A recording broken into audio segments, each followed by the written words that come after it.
Right now, there's something in our solar system that shouldn't exist. It's releasing water where water can't exist. It's pointing in a direction that defies the laws of physics. And its chemical signature looks more like an industrial factory than anything natural.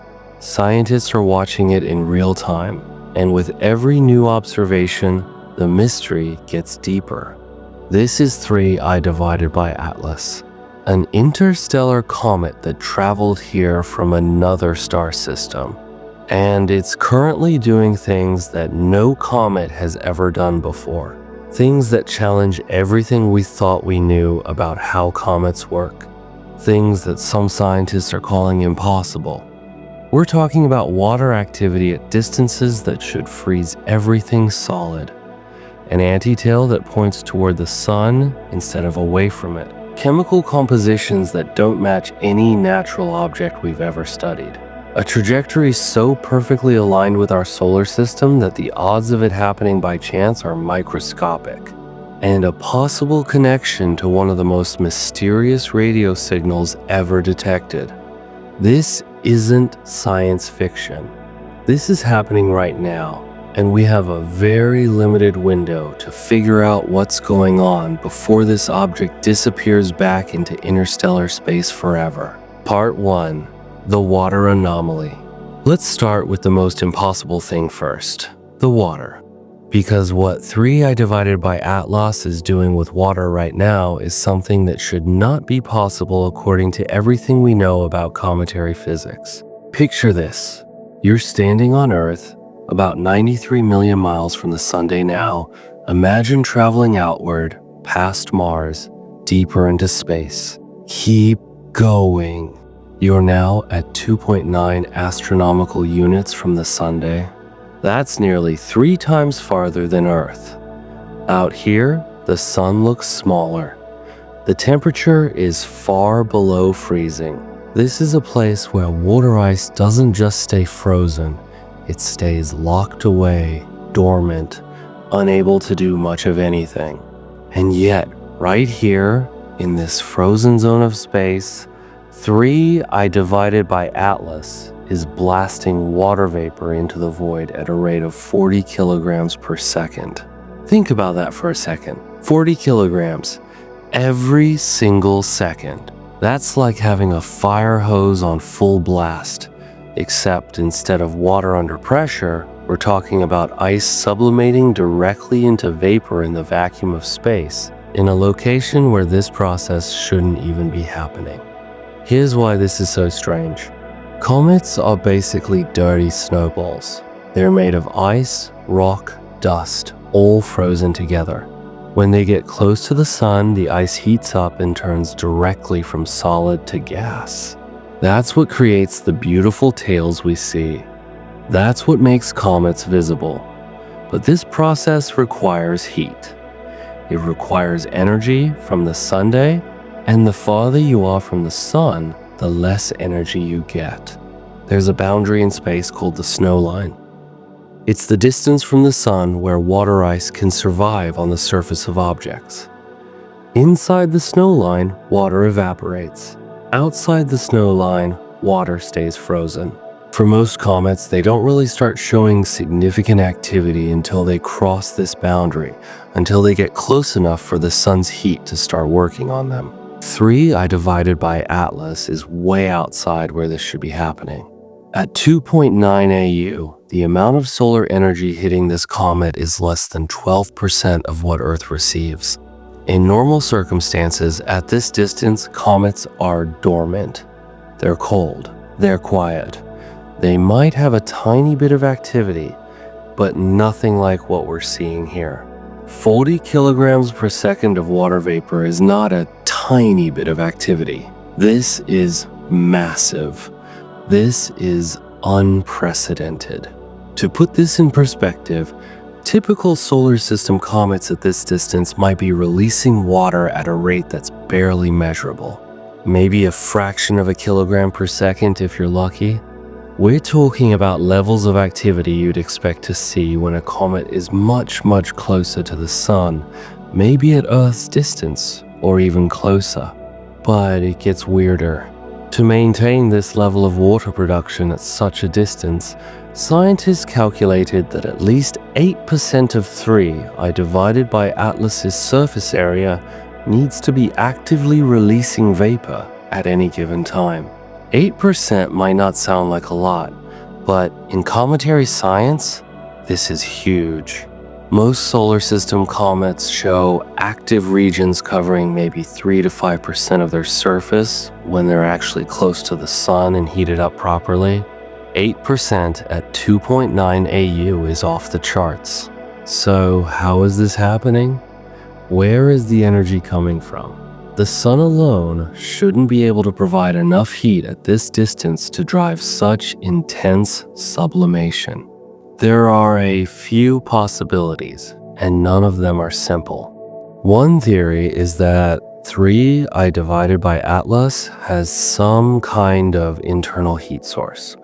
Maybe radioactive decay inside the comet is generating warmth. But for that to work at this scale, you'd need a lot of radioactive material, way more than we typically find in comets. Plus, if there were that much radioactive material, we'd probably be detecting other signatures that we're not seeing. Another possibility is that the comet has a highly unusual composition. Maybe it's made of ices that are more volatile than regular water ice. Things like carbon dioxide or carbon monoxide ice can sublimate at lower temperatures. But if that were the case, we'd expect to see different ratios of gases. And while we do see unusual ratios, which we'll get to later, water is still the dominant component in this activity. It's water that's pouring out, not just more volatile substances. There's also the idea that 3I divided by Atlas might have significant stores of water in the form of icy grains or debris floating within its coma. The coma is that fuzzy cloud of gas and dust that surrounds the nucleus of a comet. If there are lots of small ice chunks floating in there, they could be sublimating independently, contributing to the overall water production even at this distance. This would mean the comet is shedding material in a way that's different from typical comets, where most of the activity comes directly from the surface of the nucleus. But here's the thing. Even with these explanations, the numbers are hard to reconcile. The amount of energy required to sustain this level of activity is enormous. And we're not seeing an obvious source for that energy. The sun is too far away. Internal heating would require conditions we haven't confirmed. And while the icy debris theory helps explain some of the activity, it raises its own questions about why this comet would have so much loose material in the first place. This water activity is more than just an anomaly. It's a fundamental challenge to our models of how comets work. It suggests that 3I divided by Atlas either formed in conditions very different from anything in our solar system, or that something about its composition or structure is unlike anything we've encountered before. And this is just the beginning, because the water mystery is only one piece of a much larger puzzle. Part 2. The Anti-Tail Paradox, 8:30:15. Now, let's talk about something that sounds like it came straight out of a physics textbook error, the anti-tail. Because 3I divided by Atlas has grown a tail that points in the wrong direction. And by wrong, I mean it completely defies what we thought was possible. Comet tails are one of the most recognizable features in astronomy. When you see a picture of a comet, you see that bright streak extending away from the sunday. That's the tail, and there's a reason it points away from the Sunday solar radiation pressure. The sun doesn't just emit light and heat, it emits particles, a constant stream of charged particles called the solar wind. When this wind hits the gas and dust being released by a comet, it pushes that material away from the Sunday, always away, never toward. This is basic physics. Radiation pressure from the sun exerts a force on particles, pushing them outward. The tail of a comet always points away from the sun because that's the direction the solar wind blows. It doesn't matter where the comet is in its orbit or which direction it's moving. The tail points away from the Sunday period. This has been observed in every comet we've ever studied. It's one of the fundamental rules of cometary behavior. Unter 3i geteilt durch Atlas. 3i divided by Atlas has an antitail, a tail that extends toward the Sunday, not away. Toward. Let that sink in for a moment. There is a structure extending from this comet in the direction of the sun, the exact opposite of where any tail should be able to exist. It's like watching water flow uphill. It's like seeing smoke fall downward. It violates what we think should be happening. Now, to be clear, this isn't the first time astronomers have ever seen what looks like an antitail. There have been rare cases where the geometry of a comet's orbit and our viewing angle from Earth can create an optical illusion that makes it look like there's a tail pointing toward the Sunday. But those are projections, tricks of perspective. When you account for the actual three-dimensional positions and velocities involved, those apparent antitails resolve into normal structures that we're just seeing from a weird angle. That's not what's happening here. The antitail of 3i divided by Atlas is not an optical illusion. It's not a perspective trick. Scientists have analyzed the observations from multiple angles and at different times as the comet moves through space. And the antitail is real. There is actual material extending from the comet toward the Sunday. So how is this possible? What could cause material to move in the opposite direction of solar radiation pressure? The explanation scientists have come up with is both fascinating and deeply weird. It has to do with the size and behavior of ice grains in the comet's coma. Normally, when a comet releases material, the smaller particles get pushed away quickly by solar pressure. The larger particles, which have more mass and therefore more inertia, take longer to accelerate. But they all eventually move away from the Sunday. With 3i divided by Atlas, what appears to be happening is that larger ice fragments are being released from the sun-facing side of the comet with enough momentum that they can travel some distance toward the sun before the solar wind pressure catches up and reverses their direction. These fragments are sublimating as they go, creating a trail of vapor and dust that extends sunward before eventually being blown back. Think of it like throwing a ball into a strong wind. If you throw it hard enough, it will travel some distance against the wind before the air resistance slows it down and eventually pushes it back.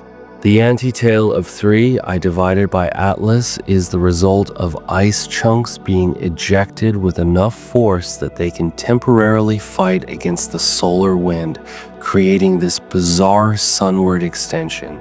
But here's where it gets really interesting. For this to work, the comet needs to be releasing material from its sun-facing side with significant force. Not just gentle sublimation, but active ejection. Something is launching these ice fragments with velocity, and that requires energy.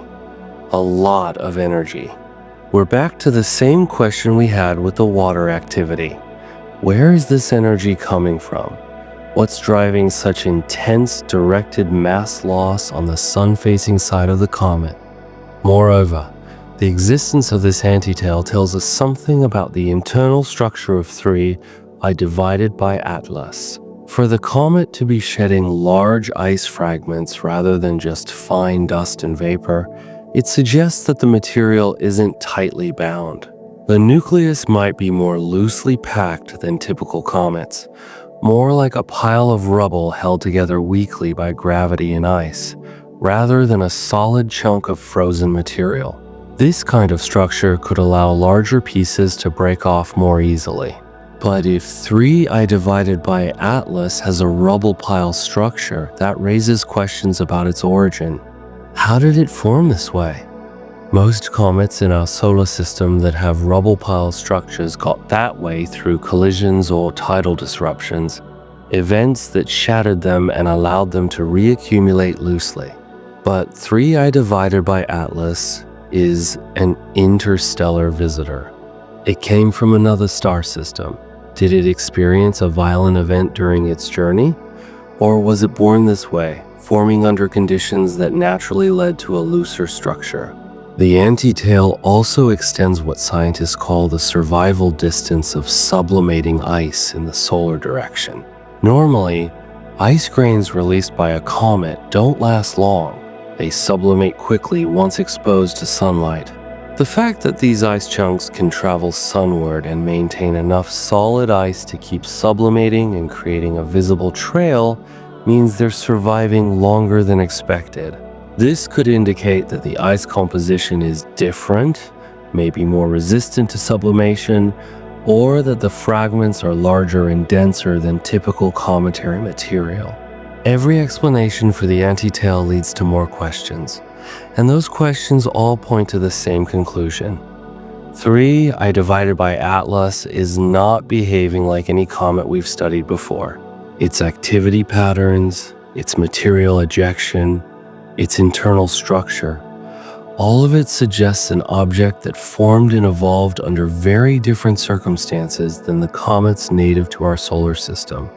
And we're only scratching the surface. Because when you look at the chemical composition of this thing, the strangeness goes to a whole new level. Part 3. The Nickel Mystery. In 2024, astronomers pointed the Very Large Telescope in Chile at 3I divided by Atlas. They were conducting spectroscopic observations, analyzing the light coming from the comet to determine what elements and molecules it was emitting. Spectroscopy is like taking a chemical fingerprint. Different elements absorb and emit light at specific wavelengths. By examining the spectrum of light from a comet, scientists can figure out what it's made of. When the data came back from those observations, the researchers found something they'd never seen before in a natural comet: nickel. A lot of nickel. And almost no iron. Let me explain why this is so bizarre. Nickel and iron are sister elements in the universe. They're created together in the same environments, primarily in the cores of massive stars that explode as supernovae. When you find nickel in space, you find iron. When you find iron, you find nickel. They're bonded together, mixed together, always appearing in roughly similar proportions. This is true for asteroids, meteorites, interstellar dust, pretty much everything we've ever analyzed. Metallic objects in space, like iron meteorites, typically contain about 5 to 20% nickel mixed with the iron. That's the natural ratio produced by stellar nucleosynthesis. You don't get pure nickel without iron in nature. It doesn't happen. Except apparently it does. Because 3I divided by Atlas is emitting nickel vapor at measurable rates, and the iron signature is almost completely absent. The observations showed a nickel mass loss rate of about 5 grams per second when the comet was at 2.8 AU from the Sunday. 5 grams per second might not sound like much compared to the 40 kilograms per second of water, but in terms of metal emissions from a comet, it's significant. And more importantly, it's weird. Comets aren't supposed to be emitting metals at all, at least not in quantities that we can easily detect spectroscopically. Most comets have trace amounts of various elements, but they're buried in the ice and rock and only show up in extremely sensitive measurements. But setting aside the fact that we're detecting metals at all, the real mystery is the ratio. Where is the iron? If this nickel came from the same source as all other nickel in the universe, forged in a supernova and incorporated into the material that eventually formed this comet, there should be iron alongside it. Lots of iron. Iron is more abundant than nickel in cosmic terms. You'd expect to see iron emissions that are stronger than the nickel emissions, not weaker or absent. The researchers who discovered this were baffled. They ran the analysis multiple times, checking for errors. They looked for explanations based on sublimation temperatures. Maybe iron and nickel behave differently when heated, and under certain conditions, nickel could be released more easily than iron. But the math didn't support that. At the temperatures and conditions estimated for 3 divided by Atlas, both metals should sublimate in similar proportions to their abundance in the material. If anything, iron should be more prominent because it's more common. Some scientists propose that maybe the nickel is embedded in organic molecules or other compounds that release it more readily. But again, this would be unusual, and it still doesn't explain the near total absence of iron. If the comet has nickel-bearing compounds, why doesn't it have iron-bearing compounds in similar or greater amounts?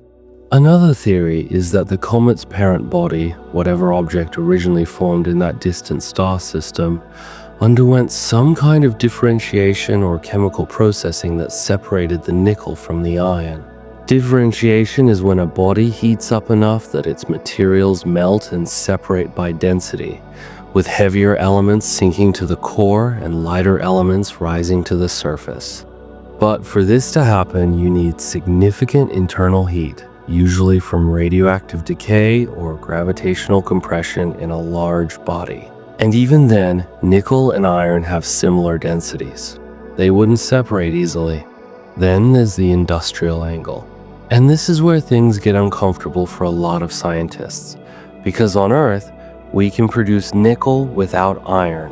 We do it all the time. It's called refining. You take raw nickel ore, which contains both nickel and iron, and you put it through chemical and metallurgical processes that separate the two metals. One of the most famous methods is the Mond process, which uses carbon monoxide to extract pure nickel. The Mond process works by exposing nickel-bearing material to carbon monoxide gas at specific temperatures. The carbon monoxide reacts with nickel to form nickel tetracarbonyl, a gaseous compound. This gas can then be separated and decomposed to yield pure nickel metal. Iron doesn't form a similar compound under the same conditions, so it's left behind. The result is nickel with very little iron contamination. Now, no one is seriously suggesting that there's a nickel refinery operating on 3 divided by Atlas. That would be absurd. But the point is that the chemical signature we're seeing, nickel without iron, is more consistent with an artificial industrial process than with any natural process we understand. In nature, separating nickel and iron to this degree doesn't happen. In technology, it's routine. This is uncomfortable because it touches on the question that no scientist wants to jump to prematurely, but that hovers in the background of all these anomalies. Could 3 divided by Atlas be artificial? Could it be something manufactured rather than something that formed naturally? Before we go down that road, let's be clear. The default assumption in science is always natural explanations first.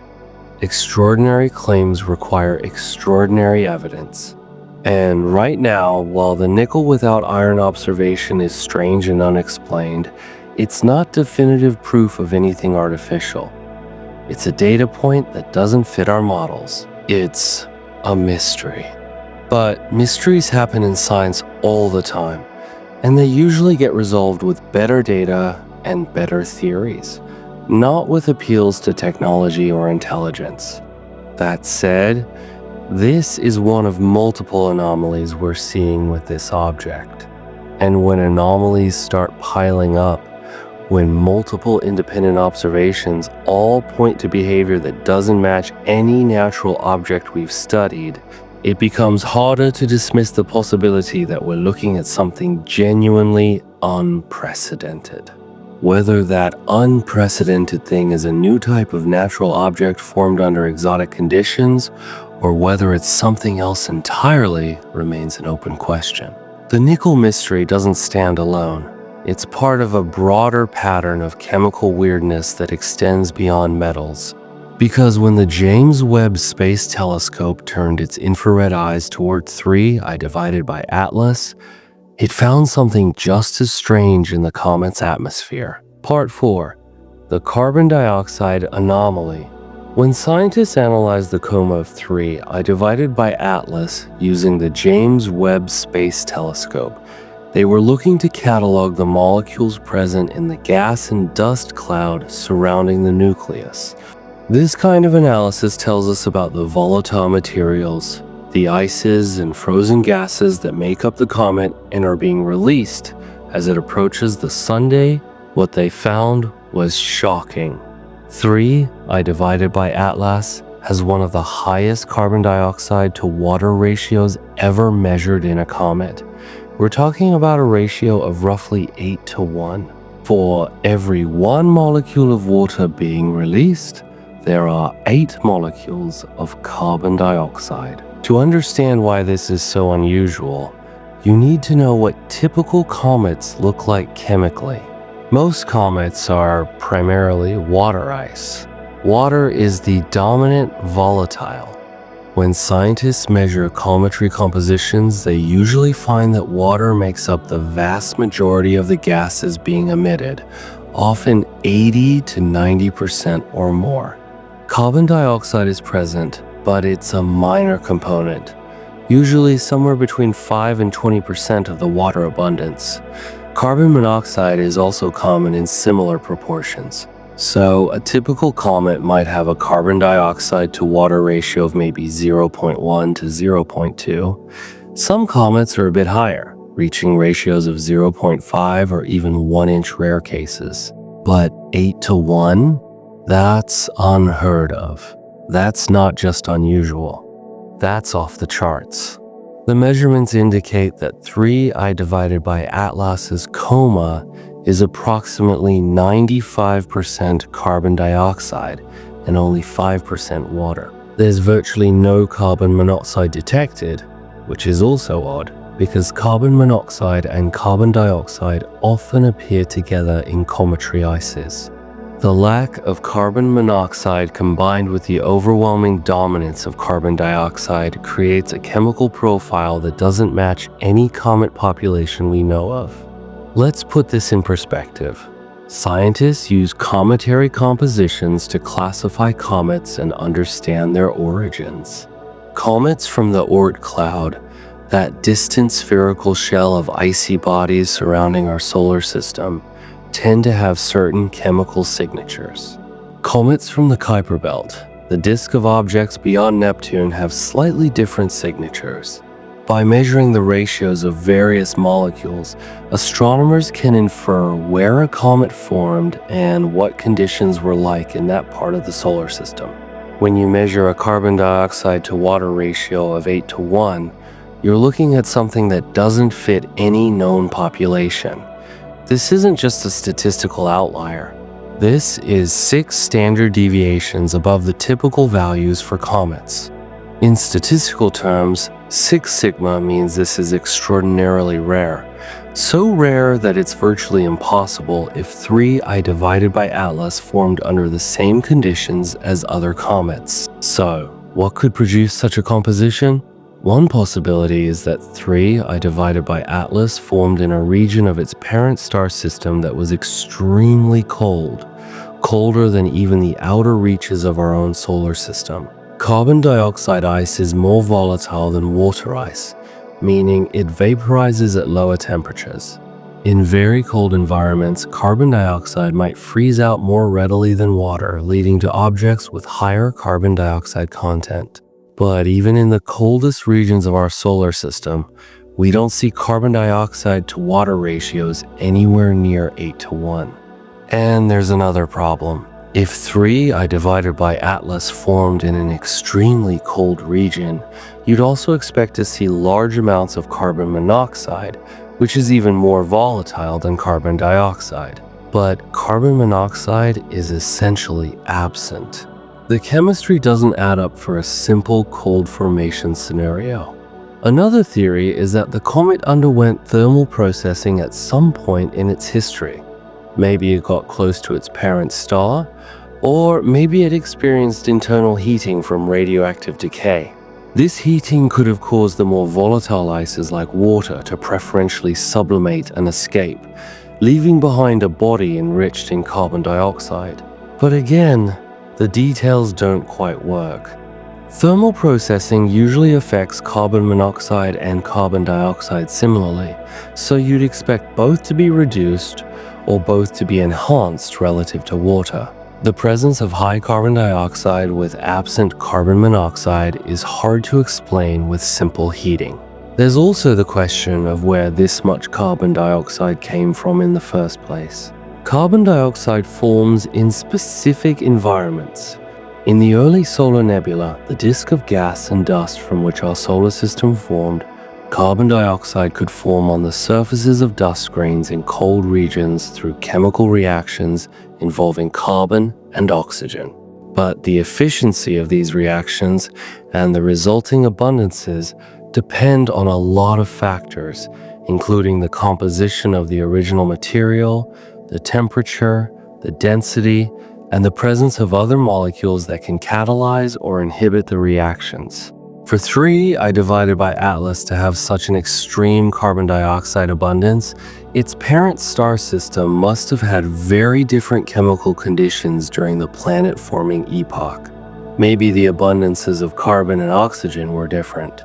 Maybe the temperature and pressure profiles in the protoplanetary disk were different. Maybe there were unusual chemical pathways available that don't operate in our solar system. This tells us something profound. 3I divided by Atlas is a messenger from another stellar system, and the message it carries in its chemical composition is that not all star systems are alike. The conditions that prevailed when this object formed were alien in the most literal sense of the word.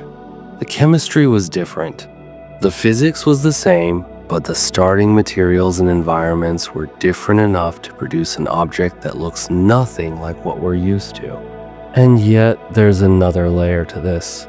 The extreme carbon dioxide composition has practical implications for the comet's behavior. Carbon dioxide ice sublimates at lower temperatures than water ice. This means that as 3I divided by Atlas approached the sun, its carbon dioxide would have started vaporizing first, before the water ice. This could explain some of the early activity the comet displayed when it was still very far from the sunday. The carbon dioxide-driven outgassing could provide the energy and pressure needed to break apart the surface and release water-bearing material, contributing to the intense water activity we discussed earlier. In other words, the weird chemistry might be connected to the weird behavior. The high carbon dioxide content could be part of the reason why 3I divided by Atlas is so active at such large distances. It's a comet powered by a different fuel mixture than we're used to seeing, but this still leaves unanswered questions. Why is carbon monoxide missing? What caused the nickel without iron signature? How does all of this fit together? Every time scientists peel back one layer of the mystery, they find another layer underneath. 3I divided by Atlas is like an onion of anomalies, and we're still nowhere near the core. And speaking of anomalies, we haven't even talked about how big this thing actually is. Part 5, the mass problem. When 3I divided by Atlas was first discovered, astronomers used the Hubble Space Telescope to try to estimate its size. Based on the brightness of the coma and assumptions about how much light the nucleus would reflect, initial estimates suggested the solid nucleus was relatively small, maybe a mile or two across.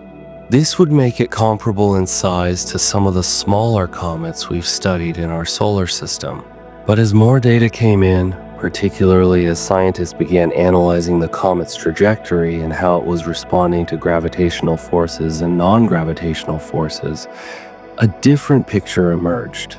A much bigger picture. Literally. In 2025, researchers published trajectory analysis showing that 3I divided by Atlas must have a mass exceeding 33 billion tons. That's billion with a B. To put that in perspective, that's roughly 33 trillion kilograms, or 33 times 10 to the 12th kilograms. For those more familiar with imperial units, we're talking about 36 billion US tons. Why does this matter? Because mass tells us about size. If you know the mass of an object and you have some idea of its density, you can estimate its volume and diameter. Comets are typically not very dense. They're made of ice and rock loosely bound together, often with lots of empty space and voids inside. Typical cometary densities range from about 0.4 to 0.8 grams per cubic centimeter, much less dense than solid rock or ice. If we assume 3i divided by Atlas has a density similar to other comets, say around 0.5 grams per cubic centimeter, and we plug in that mass of 33 billion tons, the math tells us that the nucleus diameter must be at least 3.1 miles, or about 5 kilometers. That's significantly larger than the initial Hubble estimate suggested. But here's where it gets really interesting. The trajectory data actually suggests the mass might be even higher than 33 billion tons. That's the lower limit based on the orbital dynamics. If the comet is slightly less active than estimated, or if there are other factors affecting its motion, the true mass could be significantly larger. Some models suggest it could be as massive as 100 billion tons or more. If that's the case, the nucleus could be 6 miles across or even bigger. An object of this size is not a small comet. This is a big comet, potentially one of the largest interstellar objects we've ever detected. For comparison, Comet Hale-Bopp, one of the most famous and spectacular comets in recent history, has a nucleus estimated at about 25 miles across and a mass in the trillions of tons.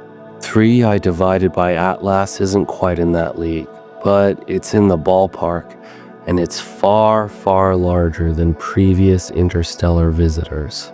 Let's talk about those previous visitors for a moment. In 2017, astronomers discovered Oumuamua, the first confirmed interstellar object to pass through our solar system. Oumuamua was strange in its own right, with an elongated cigar-like shape and unexplained acceleration as it moved away from the sunday. But Oumuamua was small.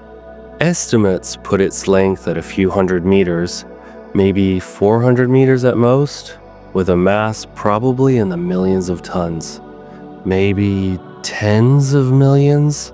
Then in 2019, we discovered 2i divided by Borisov, the second confirmed interstellar visitor. 2i divided by Borisov was more comet-like, with a visible coma and tail, and it behaved pretty much like a normal comet. Its nucleus was estimated at around half a mile across, with a mass probably in the hundreds of millions of tons. Now here comes 3i divided by Atlas, with a mass at least 33 billion tons. That's 3 to 5 orders of magnitude more massive than Oumuamua. It's potentially 100 times more massive than 2i divided by Borisov. This is not a small chunk of ice and rock. This is a massive object, a genuine small world traveling between the stars. Why does this matter? Because in our solar system, objects this size are rare. There are only a few dozen comets known with nuclei larger than 5 kilometers across. Most comets are much smaller. The distribution of comet sizes drops off steeply as you go to larger diameters. Big comets exist, but they're uncommon. And here's the key point. If large comets are rare in our solar system, they should be rare in other star systems too. The processes that form comets are believed to be fairly universal.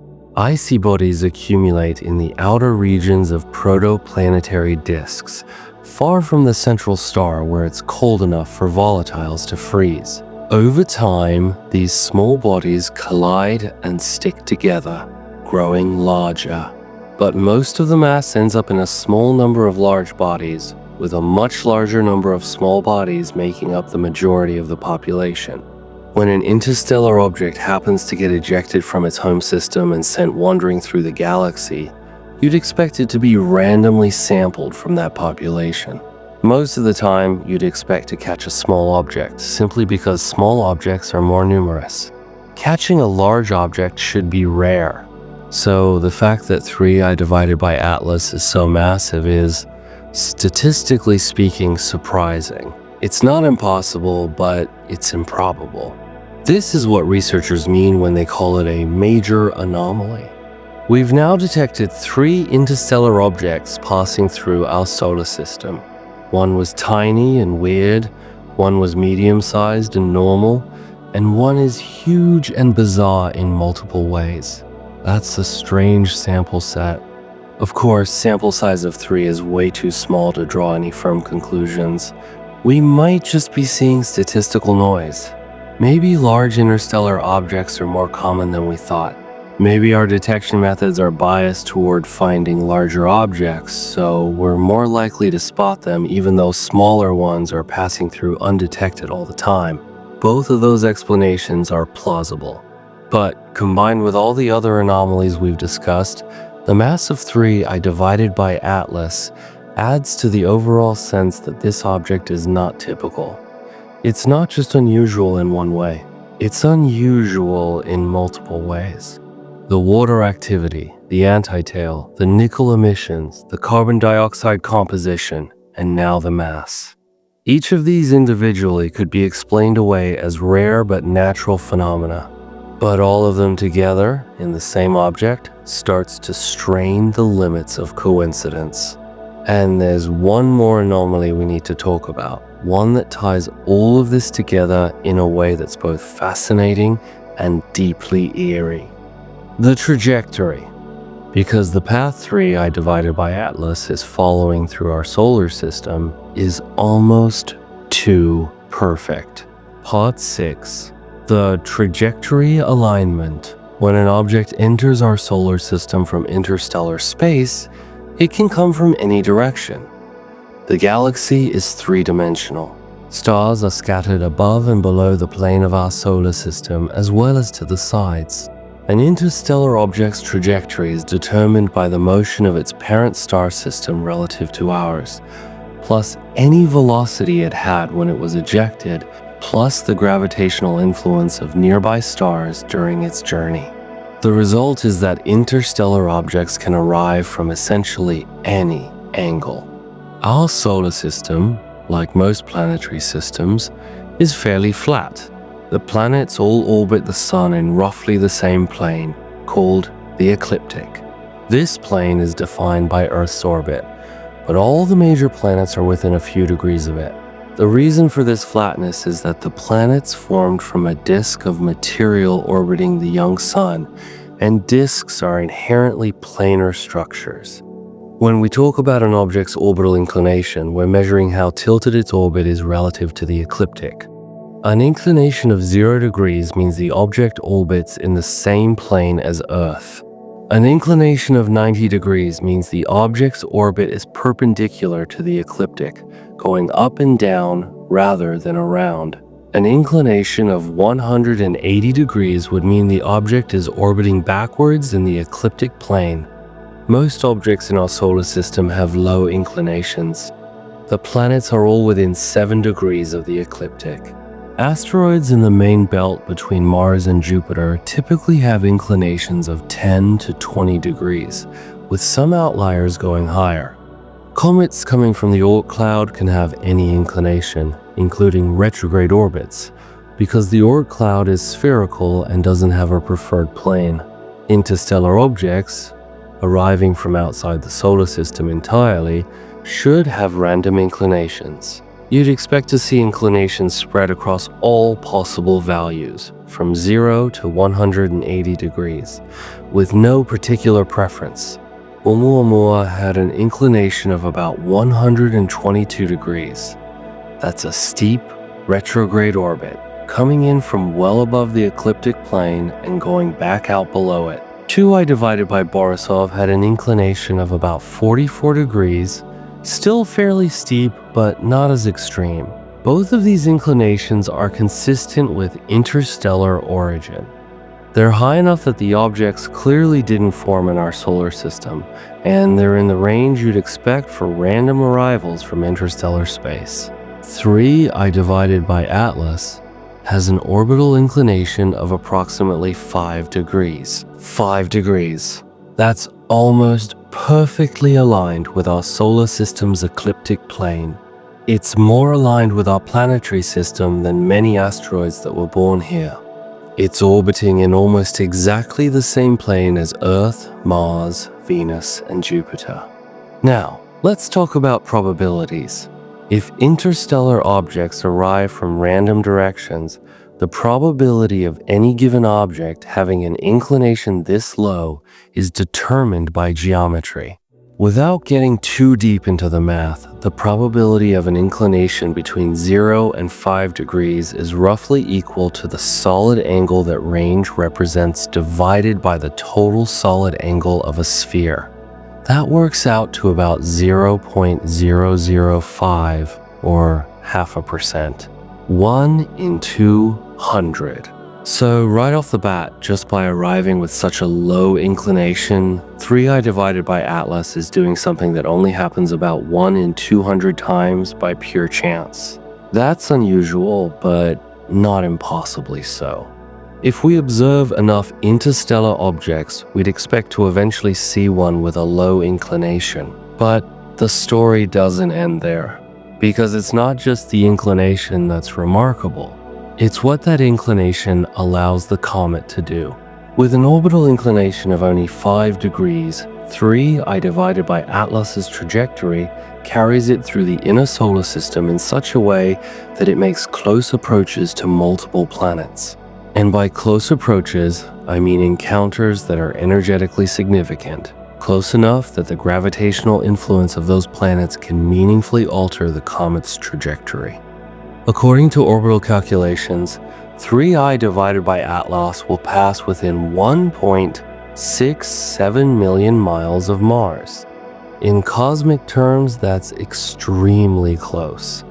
For comparison, the distance from Earth to the Moon is about 240,000 miles, so we're talking about roughly 7 times the Earth-Moon distance. That might sound like a lot, but in the context of planetary orbits and the vast scale of the solar system, it's a very close encounter.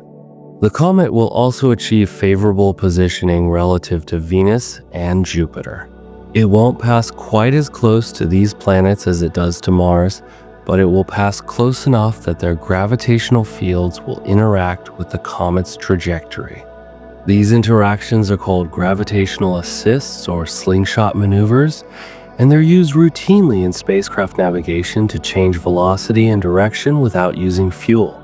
When a spacecraft approaches a planet, it can use the planet's gravity to alter its path and speed. If you approach from the right angle, you can gain velocity, speeding up the spacecraft. If you approach from a different angle, you can lose velocity, slowing down. You can also change direction, bending your trajectory to aim at a different target.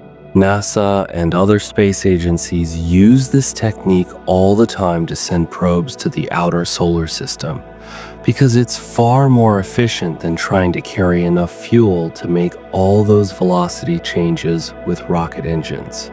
The fact that 3I divided by Atlas's trajectory sets up potential gravitational interactions with multiple major planets is striking. To accomplish this, the comet's orbit needs to be not just in the right plane, but also timed correctly so that it arrives at each planet's orbital distance when the planet is in the right position. This requires the comet's speed and direction to be precisely coordinated with the positions of the planets in their orbits. Now, here's where the statistics get really interesting. If you were to design a trajectory through the solar system that maximizes opportunities for planetary gravitational assists, you'd want an orbit with a low inclination that passes through the ecliptic plane at distances corresponding to the orbits of the major planets. You'd also want the timing to work out so the planets are in the right places when you arrive. The trajectory 3I divided by Atlas is following does exactly this. It's a path that, if it were a spacecraft, would be considered an excellent mission design for touring the inner solar system with minimal energy expenditure. The closed Mars approach, the favorable positioning relative to Venus and Jupiter, the low inclination that keeps everything in the ecliptic plane where the planets are, all of it combines to create what looks like an optimized trajectory. If this were intentional, if someone or something planned this trajectory, it would be brilliant. You could enter the solar system from interstellar space, use planetary gravity assists to adjust your velocity and direction, and visit multiple planets without needing any onboard propulsion beyond perhaps small corrections. It's exactly how you'd want to navigate if you were trying to explore the solar system efficiently. But here's the problem. For this to happen by chance, by random luck, requires an extraordinary coincidence. Not only does the inclination need to be in that rare 0.005 probability range, but the specific trajectory within that range needs to be one that happens to line up with planetary positions at the time of arrival. The odds of both of these things happening together are the product of the individual probabilities, which makes it even more unlikely. Some estimates put the probability of this kind of trajectory alignment occurring by pure chance at around 0.6%, or about 1 in 170. Others suggest it could be even lower when you factor in all the specific details of the encounters. These aren't impossible odds, but they're low enough to raise eyebrows. It's important to emphasize that we're talking about probabilities here, not certainties. Low probability events happen all the time. If you shuffle a deck of cards, the specific sequence you get has a probability of about 1 inch 10 to the 68th power, an incomprehensibly tiny number, yet you just created that exact sequence. The existence of a low probability event doesn't automatically mean something non-random is going on. You need additional context, and that's where all the other anomalies come back into play. If 3I divided by Atlas were an ordinary comet that just happened to arrive on an unlikely trajectory, that would be interesting but not alarming. But 3I divided by Atlas is not an ordinary comet. It's exhibiting water activity where it shouldn't. It has an anti-tail defying normal physics. It's emitting nickel without iron. It has an extreme carbon dioxide composition unlike any known comet. It's far more massive than expected. And it's on a statistically improbable trajectory that happens to set up multiple planetary encounters. Each anomaly individually might be explainable. But when you have 6 or 7 major anomalies all in the same object, the cumulative probability starts to become vanishingly small. You're not just asking, what are the odds of this one weird thing?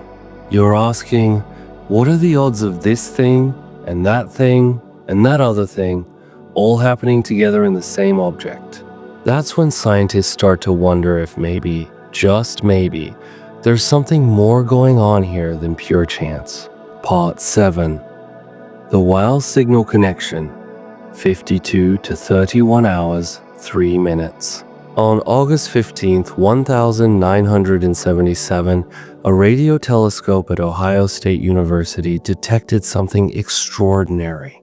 It was a strong, narrowband radio signal that lasted for 72 seconds, the full duration that the telescope could observe it as the Earth's rotation swept the beam across the sky. The signal was so strong and so unusual that when astronomer Jerry Eman reviewed the printout data a few days later, he circled it and wrote, "Wow!" in the margin. That notation gave the signal its name, the WOW signal. To this day, the WOW signal remains one of the most intriguing and unexplained detections in the history of SETI, the search for extraterrestrial intelligence. The signal had characteristics that made it stand out from ordinary radio noise. It was at a frequency of 1,420 megahertz, which is significant because that's the frequency of the hydrogen line, a natural emission from neutral hydrogen atoms. This frequency is sometimes called the universal calling card because any technological civilization with radio astronomy would know about it, making it a logical choice for interstellar communication. The signal showed a rise and fall in intensity that matched what you'd expect from a source in space, being swept across by the telescope's beam as Earth rotates. It appeared in only one of the telescope's two beams, which was odd because if it were a genuine astronomical source, it should have appeared in both as they scanned the same region of sky. The signal was never detected again despite repeated follow-up observations of the same area. Over the decades, various explanations have been proposed. Maybe it was interference from a passing aircraft or satellite. Maybe it was a reflection of a terrestrial signal off space debris. Maybe it was some kind of instrumental glitch. But none of these explanations fit all the characteristics of the signal perfectly. The most honest assessment is that we don't know what caused the WOW signal. It remains a mystery. The signal came from a direction in the constellation Sagittarius, toward the outer part of our galaxy. The precise location is uncertain due to limitations in the telescope's resolution, but it was somewhere in that general region of sky. And this is where things get interesting, because in 2025, astronomers calculated the incoming trajectory of 3, I divided by Atlas, and traced it back to determine what direction the comet came from when it entered our solar system. The result, 3, I divided by Atlas's incoming trajectory, aligns within 9 degrees of the direction of the WOW signal. Let's think about what this means. The sky is divided into solid angles. There are 41,253 square degrees covering the entire celestial sphere. An alignment within 9 degrees means the two directions are within a cone of about 9 degrees radius, which encompasses roughly 254 square degrees. The probability that a randomly arriving interstellar object would come from within 9 degrees of any specific direction is about 254 divided by 41,253, which equals roughly 0.6%. So there's about a 0.5% chance that this alignment is pure coincidence. That's low, but not vanishingly low. If you observed a few hundred interstellar objects, you'd expect one or two of them to randomly align with any given point in the sky within this tolerance. But again, we have to consider this in the context of everything else. This isn't a normal interstellar object, and the WOW signal wasn't a normal radio signal. Both are anomalies. Both are unexplained. And now we're finding a directional connection between them. Let's dig deeper into the timing. When the WOW signal was detected in 1977, where was 3 I divided by Atlas? Working backward from its current trajectory and velocity, astronomers estimate that in 1977, 3 I divided by Atlas would have been approximately 600 astronomical units from Earth. That's 600 times the Earth-Sun distance, or about 55 billion miles away. At that distance, the comet would have been in the outer reaches of our solar system, possibly in or beyond the Kuiper belt, but still gravitationally bound to the Sun and approaching on its inbound trajectory.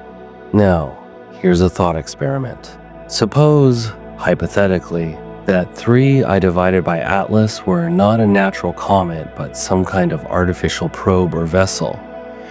And suppose that in 1977, when it was still far from the inner solar system, it transmitted a radio signal toward Earth as a form of announcement or communication. What would that signal look like? To transmit a detectable signal across 600 AU, you'd need a powerful transmitter. Radio signals obey the inverse square law, meaning their intensity drops off with the square of the distance. At 600 AU, the signal would be 360,000 times weaker than it would be at 1 AU. To produce a signal strong enough to be detected by Earth's radio telescopes at that distance, you'd need a transmitter with power on the order of gigawatts, comparable to a large power plant or a small nuclear reactor. That's not impossible from an engineering standpoint. A sufficiently advanced civilization could certainly build such a transmitter. And if you were sending an interstellar probe, you might equip it with a nuclear power source capable of providing that kind of power. The question is, would you bother? Why send a signal from 600 AU when you could wait until you're closer and send a weaker signal that would be just as detectable? One possibility is that 600 AU was the point at which the probe confirmed it was in the right star system and decided to announce its presence. Another possibility is that the transmission wasn't directed at Earth specifically, but was a general broadcast in all directions, and Earth just happened to be in the beam. Or maybe the signal was part of a communication with something else, perhaps another probe or a relay station, and we happen to intercept it. All of this is speculation, of course. There's no proof that 3I divided by Atlas is artificial, and there's no proof that the WOW signal came from 3I divided by Atlas. The directional alignment could be coincidence. The timing could be coincidence. The fact that both are unexplained phenomena could be coincidence. But here's what we know for certain. In 1977, Earth detected a powerful, unexplained radio signal from a specific direction in space. In 2025, an interstellar object with multiple unexplained anomalies is passing through our solar system, and its trajectory traces back to within 9 degrees of that same direction. And at the time the signal was detected, the object would have been at a distance where a nuclear-powered transmitter could plausibly have sent the signal we received. Is it proof? No. Is it suggestive? Absolutely. And there's one more wrinkle to consider. The WOW signal was detected at the hydrogen line frequency, 1,420 megahertz. This is widely considered a logical choice for interstellar communication because hydrogen is the most abundant element in the universe, and the 1,420 megahertz line is a fundamental natural emission that any civilization with radio astronomy would recognize. If you wanted to send a signal that would be noticed by a technological civilization, this is the frequency you'd choose. But here's the thing. The hydrogen line is not the only logical choice. There are other frequencies that could work just as well, including other natural emission lines from common molecules. The fact that the WOW signal was at exactly this frequency, the most obvious and well-known frequency for interstellar communication, suggests that whoever or whatever sent it understood that this frequency would be recognized as significant. If 3I divided by Atlas did transmit the WOW signal, either as an announcement of its arrival or for some other reason, using the hydrogen line frequency would make perfect sense. It's a signal that says, "We know you're there, and we know you're listening." Of course, the alternative explanation is that the WOW signal was some natural astrophysical phenomenon that we don't yet understand, possibly related to an event in interstellar space that happened to be in the same general direction that 3I divided by Atlas came from. And the alignment is pure chance. That's entirely possible. The universe is full of phenomena we don't fully understand yet. But when you step back and look at the big picture, at the totality of the evidence, a pattern starts to emerge. 3I divided by Atlas is not behaving like a natural comet. Its chemistry is wrong. Its activity is wrong. Its trajectory is suspiciously well aligned. Its mass is larger than expected. And now there's a potential connection to the most famous unexplained radio signal in SETI history. Each piece of evidence, taken alone, can be rationalized, but together they paint a picture of an object that might be something more than just a chunk of ice and rock from another star system. They suggest the possibility, however remote, that we might be looking at something that was made rather than born. Part 8. The scientific community's response. In science, there's a principle called Occam's razor. It states that when you have multiple competing hypotheses that explain a set of observations, you should prefer the simplest one, the one that makes the fewest assumptions. Occam's razor is a guideline, not a law, but it's a useful tool for navigating uncertainty and avoiding overly complicated explanations when simpler ones will do. When it comes to 3i divided by Atlas, Occam's razor would suggest we should prefer natural explanations over artificial ones. The hypothesis that this is an unusual but naturally formed comet requires fewer assumptions than the hypothesis that it's an artificial probe built by an alien civilization. Natural processes are known to exist and to produce comets. Alien civilizations, while likely to exist somewhere in the universe based on statistical arguments, have never been confirmed, and we have no direct evidence of their technology. So the default position in the scientific community is that 3i divided by Atlas is a natural object, even if it's a very strange one. Scientists are actively working to understand the anomalies within the framework of known physics and chemistry. They're proposing new models for cometary behavior, new ideas about chemical composition and formation conditions in other star systems, new theories about internal structure and activity mechanisms. This is how science works. You start with the assumption that the phenomena you're observing can be explained by known processes. You try to build models and theories that fit the data. If those models don't work, you refine them. If they still don't work, you propose new physics or new mechanisms, but you do so cautiously, making sure you've exhausted all possibilities within the existing framework first. Only when you've truly reached the limits of natural explanations do you seriously consider more exotic possibilities. And even then, the standard of evidence is high. Extraordinary claims require extraordinary evidence, as Carl Sagan famously said. Claiming that an object is artificial is an extraordinary claim. It requires not just unexplained anomalies, but positive evidence of artificiality. Signatures that cannot plausibly be produced by natural processes, signs of deliberate design, of technology, of intelligence. So far, 3i divided by Atlas has not provided that level of evidence. It has anomalies, yes. It has behaviors that don't fit our models, yes. But anomalies are not proof of artificiality. They're proof that our models are incomplete. And incomplete models are the norm in science, not the exception. Every time we study a new type of object or a new environment, we discover things that don't fit what we expected. That's how we learn.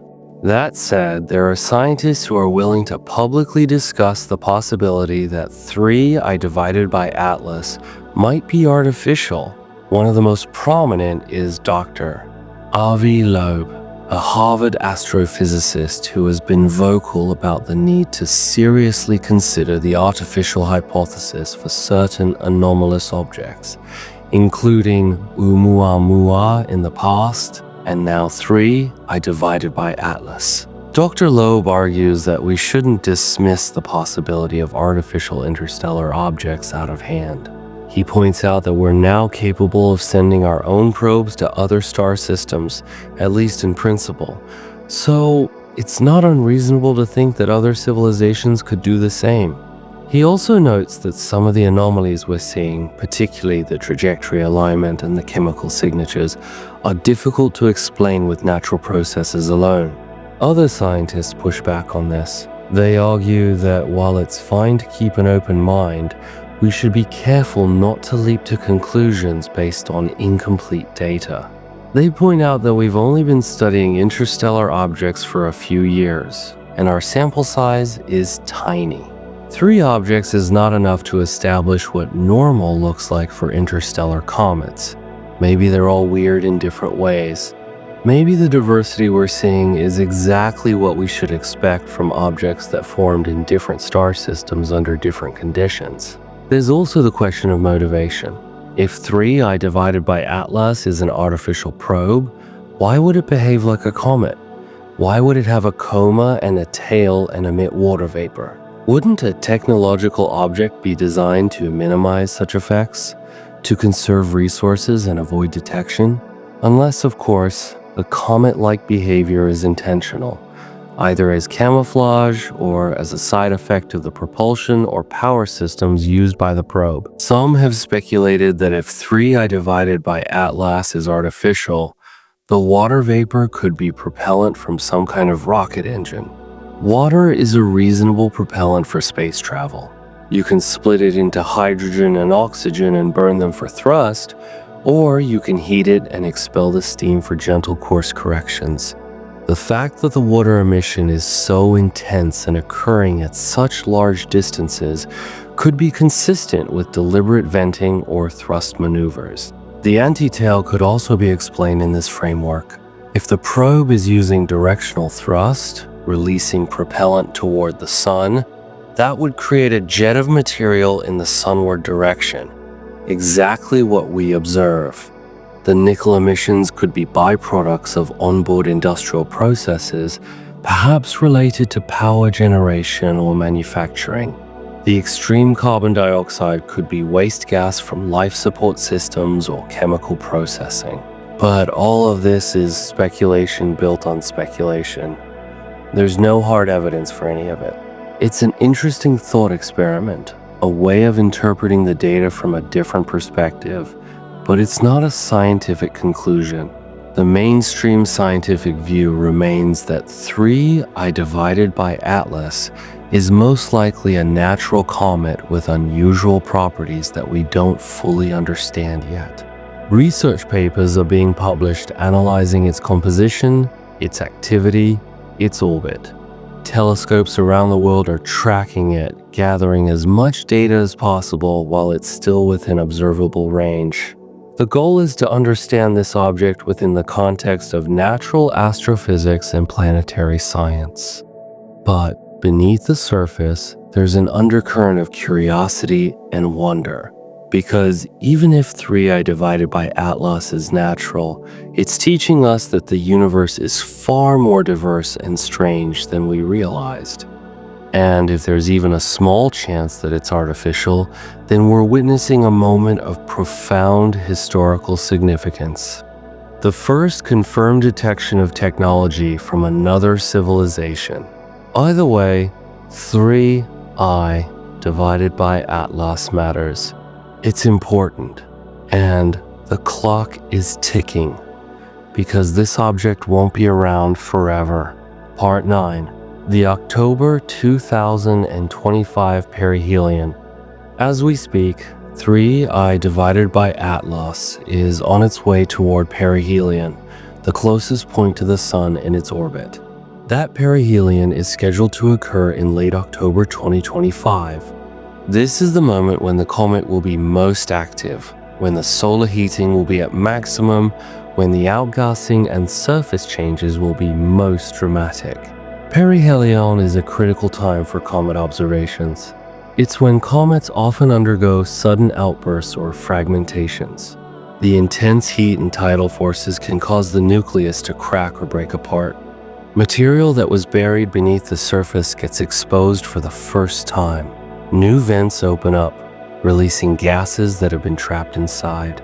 The coma expands. The tails grow longer and brighter. For 3I divided by Atlas, perihelion will be the ultimate test. If this object is a natural comet, we should see behavior consistent with that.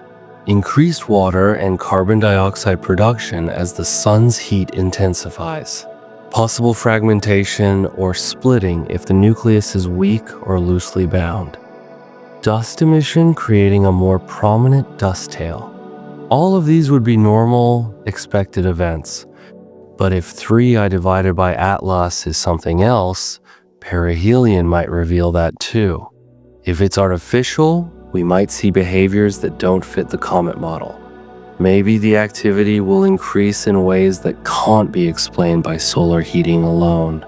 Maybe the trajectory will change in ways that suggest deliberate course corrections. Maybe we'll detect new emissions or signals that weren't present before.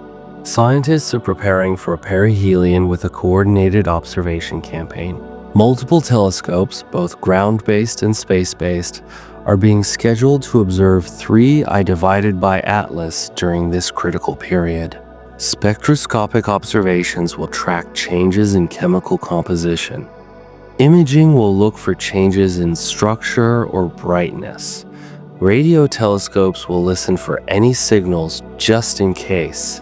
The James Webb Space Telescope, Hubble, the Very Large Telescope, and numerous other facilities are all expected to contribute data. This will be one of the most intensively observed comets in history, precisely because of all the anomalies and questions surrounding it. The scientific community recognizes that this is a unique opportunity. We've never had the chance to study an interstellar visitor this closely during its perihelion passage.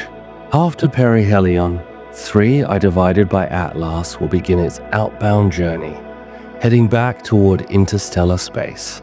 Its velocity relative to the Sun is high enough that it won't be captured into a bound orbit. It will pass through our solar system and leave, never to return. Within a few months after perihelion, it will become too faint to observe with most telescopes.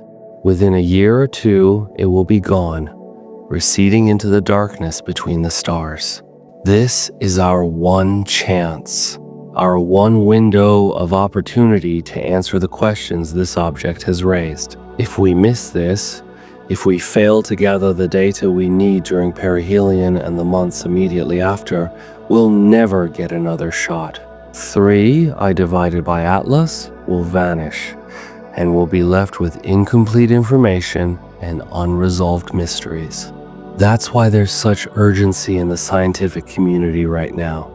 That's why resources are being allocated, telescope time is being granted, research teams are being assembled, because this moment, right now, is the moment that matters. We have from now until early 2026 to learn everything we can about this object. After that, it's gone. And if it turns out that 3I divided by Atlas is artificial, if we somehow confirm that this is a probe from another civilization, the implications are staggering. It would be the most important discovery in human history. It would fundamentally change our understanding of our place in the universe. It would answer the question that humanity has been asking for thousands of years. Are we alone? Even if we don't get that answer, even if 3I divided by Atlas remains ambiguous, the data we gather will be invaluable. We'll learn about the diversity of comets in the galaxy. We'll refine our models of cometary activity and composition. We'll gain insights into the conditions in other star systems. We'll improve our ability to detect and characterize future interstellar visitors. Because 3I divided by Atlas won't be the last. Now that we know interstellar objects pass through our solar system, we're building better detection systems to find them earlier and track them longer. Projects like the Vera Rubin Observatory, which will begin operations soon, will scan the sky repeatedly, looking for transient objects and tracking their motions. We expect to discover dozens or even hundreds of interstellar objects over the next decade. Each one will be a messenger from another star system. Each one will carry information about the processes and conditions in distant parts of the galaxy. And maybe, just maybe, one of them will carry a message of a different kind. A message that says, "We're here too." Part 10. Alternative explanations and natural phenomena. Before we go further down the road of speculation about artificial origins, let's pump the brakes and seriously consider the natural explanations that scientists are proposing for each of 3I divided by Atlas's anomalies. Because while the cumulative weirdness is striking, each individual anomaly does have potential natural explanations, even if those explanations require us to expand our understanding of what's possible in cometary science. Let's start with the water activity at large distances.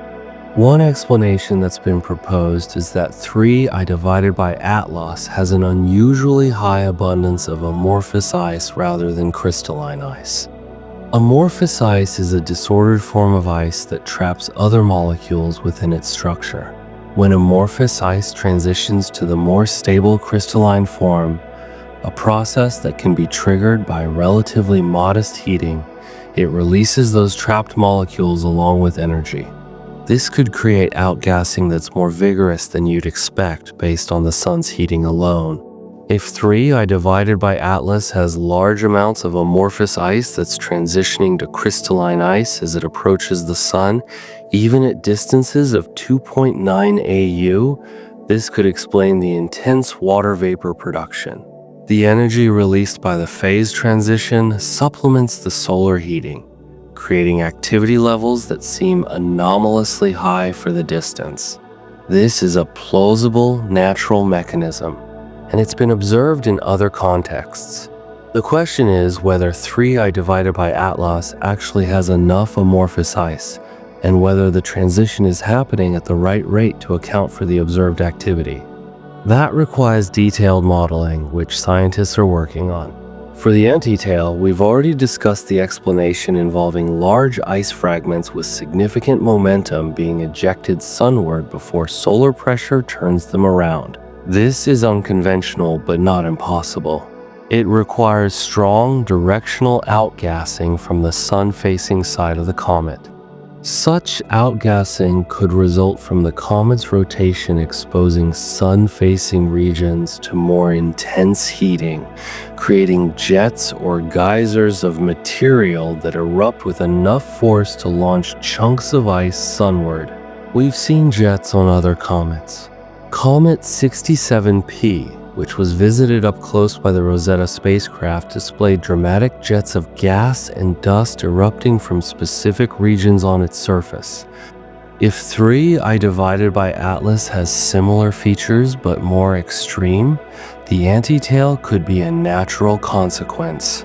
The nickel without iron mystery is harder to explain naturally, but there are attempts. One idea is that the nickel and iron are present in different types of grains or compounds that have different sublimation temperatures or chemical reactivities. Maybe the nickel is in a form that vaporizes easily, while the iron is locked in compounds that are more refractory, requiring higher temperatures to break down.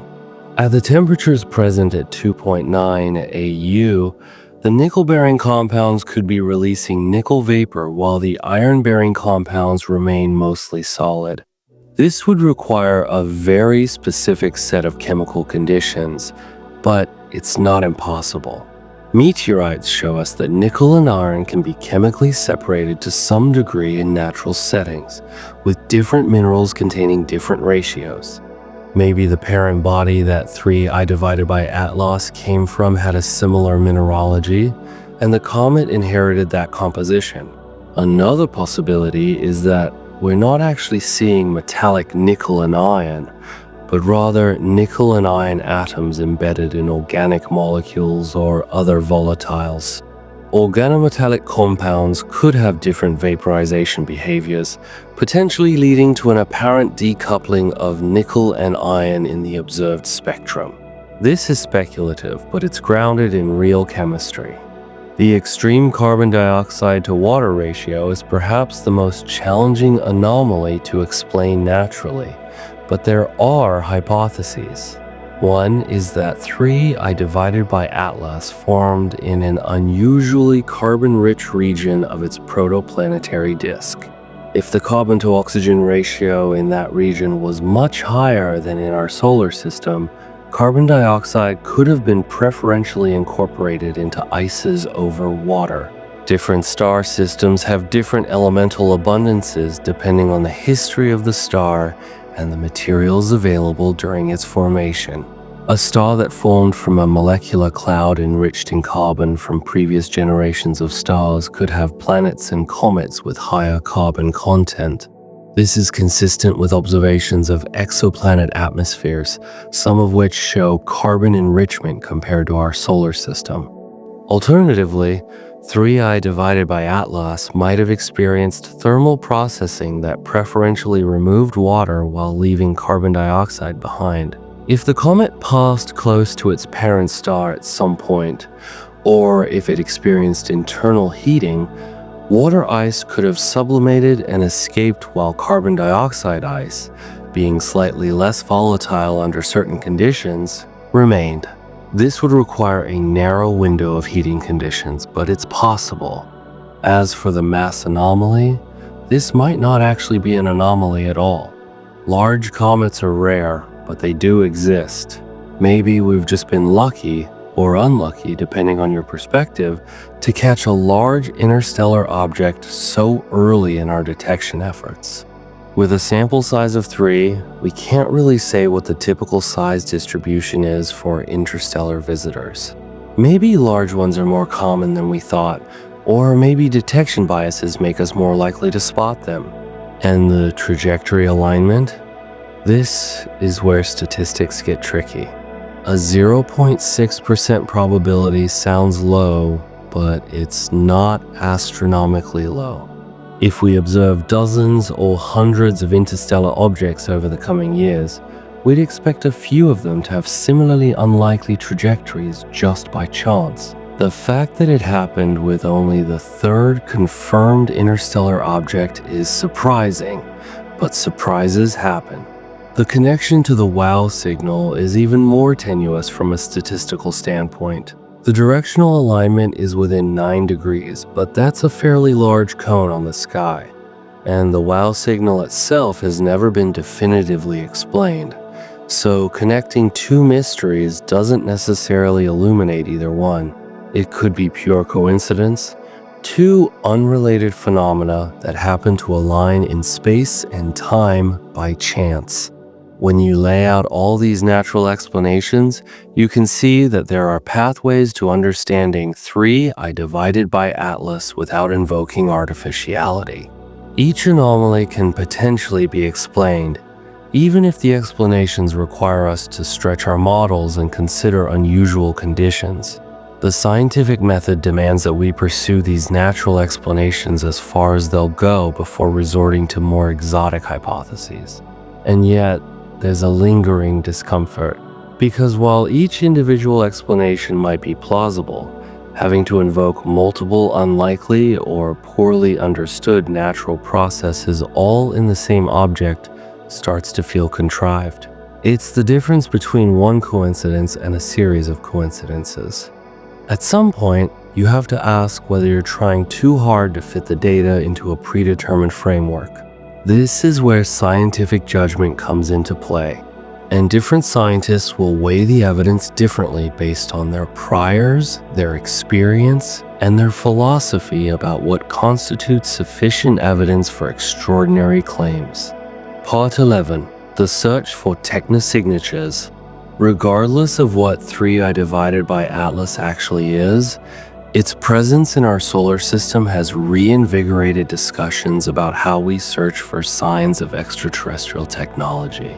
Because if this object is artificial, we almost missed it. We detected it as a comet, categorized it as a natural object, and only later, after detailed analysis, did the anomalies become apparent. This raises an important question. How many other interstellar objects have passed through our solar system undetected or misidentified? If artificial probes are traveling between stars, and if they're designed to look like natural objects to avoid standing out, we might be surrounded by them without realizing it. Traditional SETI, the search for extraterrestrial intelligence, has focused primarily on detecting radio or optical signals, deliberate messages sent by alien civilizations to announce their presence. But there's a growing recognition that we should also be looking for technosignatures, physical evidence of technology that might not be intended as communication, but is detectable nonetheless. Technosignatures could include things like industrial pollutants in exoplanet atmospheres, megastructures like Dyson spheres around stars, or non-gravitational accelerations of objects that suggest propulsion systems. Oumuamua displayed non-gravitational acceleration, which some interpret as evidence of a solar sail or other propulsion mechanism, though natural explanations like outgassing are also possible. With 3I divided by Atlas, the potential technosignatures are more subtle. The unusual chemical composition, the trajectory alignment, the specific behaviors that don't quite fit natural models. These aren't smoking guns, but they're breadcrumbs that could point towards something technological if we knew how to read them correctly. Dr. Avi Loeb has been advocating for what he calls the Galileo Project, an initiative to systematically search for technosignatures in our solar system and beyond.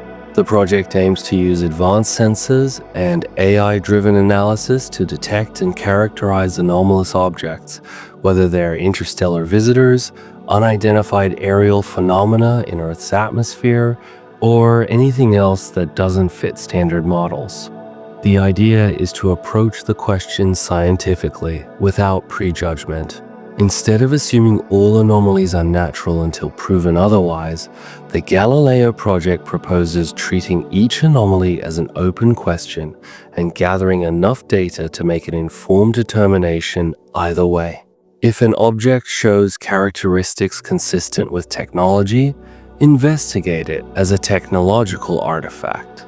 If the data supports a natural explanation, accept that conclusion. But don't dismiss possibilities prematurely based on philosophical bias. This approach is somewhat controversial in the scientific community. Some researchers worry that it gives too much credence to fringe ideas and could damage the credibility of serious science.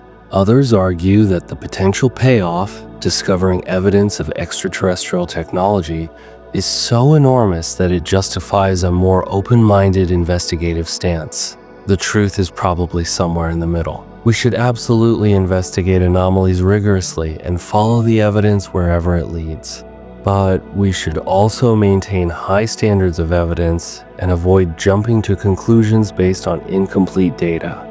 The key is to be simultaneously skeptical and curious, critical but not closed-minded. In the case of 3I divided by Atlas, the technosignature approach would involve several lines of investigation. First, continue monitoring the object for any signals, electromagnetic emissions, or communication attempts. Radio telescopes have been pointed at 3I divided by Atlas multiple times, listening for anything unusual. So far, nothing definitive has been detected, but the searches continue. Second, analyze the trajectory in extreme detail, looking for any deviations that can't be explained by gravitational forces and natural outgassing. If the comet makes course corrections that appear deliberate or precisely timed, that would be significant. Spacecraft navigating through a planetary system make frequent small adjustments to stay on course. If 3I divided by Atlas does the same, it would be hard to explain naturally. Third, study the surface and internal structure if possible. Are there any geometric patterns, organized structures, or materials that don't occur naturally? This is difficult without a close-up mission, but high-resolution imaging from space telescopes might reveal something. We've done this with asteroids before, mapping their surfaces in detail to understand their composition and history.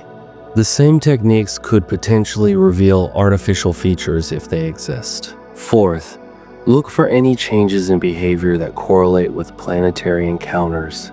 If 3I divided by Atlas is artificial and using gravitational assists, we might see activity changes or trajectory adjustments timed to those encounters.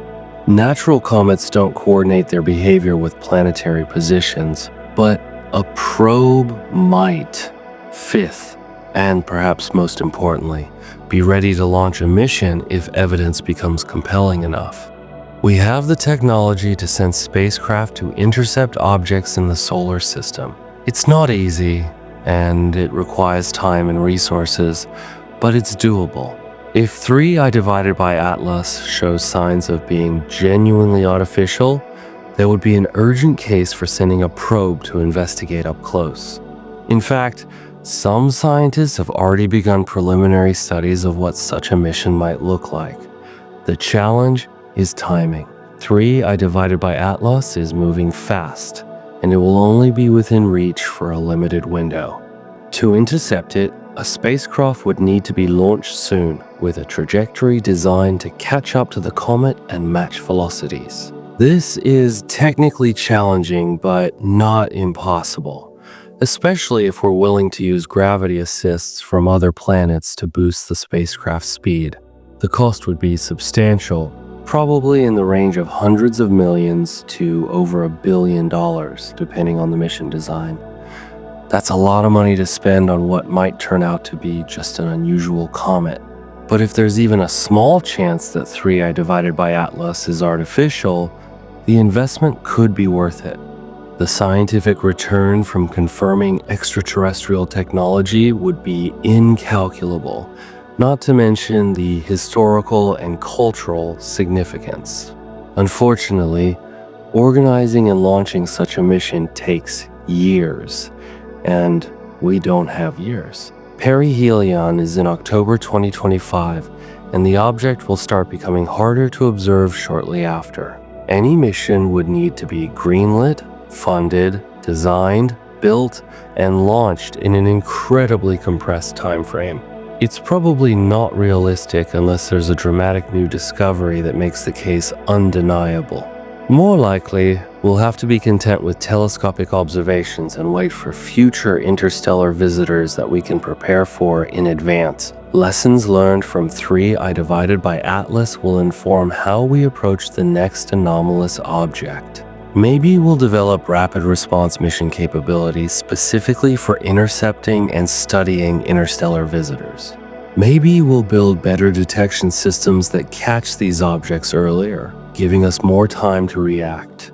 The broader point is that 3I divided by Atlas, whether natural or artificial, is forcing us to think differently about how we study the universe. We can no longer assume that everything we see is natural just because most things are. We need to be open to the possibility that some objects might be artifacts, and we need methodologies for identifying them when they appear. This doesn't mean seeing alien probes everywhere. It means having rigorous, systematic ways to test whether an object's properties are consistent with natural formation and evolution, or whether they suggest design and manufacture. It means being willing to say, "we don't know," when the evidence is ambiguous, rather than forcing an explanation that doesn't quite fit. In the case of 3I divided by Atlas, the honest answer right now is we don't know. The anomalies are real. The natural explanations are incomplete. The artificial hypothesis is speculative, but not completely unfounded. We need more data, and we need time to analyze that data carefully. The perihelion passage will provide critical information. After that, we'll be in a better position to draw conclusions. Part 12. The implications. If it's natural. Let's step back for a moment and consider what it means if 3I divided by Atlas is, in fact, a natural comet. Because even if all the anomalies have natural explanations, even if there's nothing artificial about this object, the implications are profound. First, it tells us that comets in other star systems can be radically different from comets in our solar system. We've always suspected this to some degree, but 3I divided by Atlas would be the proof. The chemical composition, the activity patterns, the internal structure, all of it shaped by conditions in a stellar environment unlike our own. This means that the diversity of planetary systems extends beyond just the planets themselves. The small bodies, the comets and asteroids and dust, They're all products of local conditions and can vary dramatically from system to system. This has implications for our understanding of planet formation and the delivery of volatiles to planetary surfaces. In our solar system, comets are thought to have played a role in delivering water to Earth and the other inner planets. If comets in other systems have very different compositions, maybe with more carbon dioxide or other volatiles instead of water, the resulting planets would have different atmospheres and surface conditions. This affects habitability, climate, and the potential for life to emerge and evolve. Second, 3I divided by Atlas would teach us about the physics of comets in ways we couldn't learn from studying local objects alone. The intense water activity at large distances, if driven by some natural mechanism we haven't identified yet, would reveal new processes that we can then look for in our own comets. The anti-tail phenomenon would expand our understanding of how comets shed material and interact with the solar wind. The nickel emissions would inform models of how trace elements are incorporated into and released from cometary material. Every anomaly, once explained, becomes a new tool in our scientific toolkit. We learn what's possible under different conditions. We refine our theories. We become better at predicting and interpreting cometary behavior, both in our solar system and in exoplanetary systems we study from afar. Third, 3I divided by Atlas would highlight how much we still have to learn. Despite decades of studying comets, sending spacecraft to visit them, analyzing samples returned from cometary material, we're still being surprised. The universe is more complex and varied than our models account for. This is humbling, but it's also exciting. It means there's still so much to discover, so many phenomena we haven't encountered yet. So many puzzles to solve. This is what drives science forward. Not the confirmation of what we already believe, but the discovery of things that don't fit, that challenge our assumptions, that force us to think differently. 3I divided by Atlas, as a natural comet, would be one of the most valuable objects we've ever studied precisely because it doesn't behave the way we expect.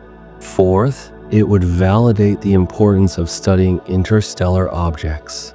Before 2017, when Oumuamua was discovered, we knew interstellar objects must pass through our solar system occasionally, but we'd never detected one. Now, with 3 confirmed detections in less than a decade, we're starting to get a sense of how common these visitors are and how much they can teach us. If we continue to improve our detection capabilities, we'll find more.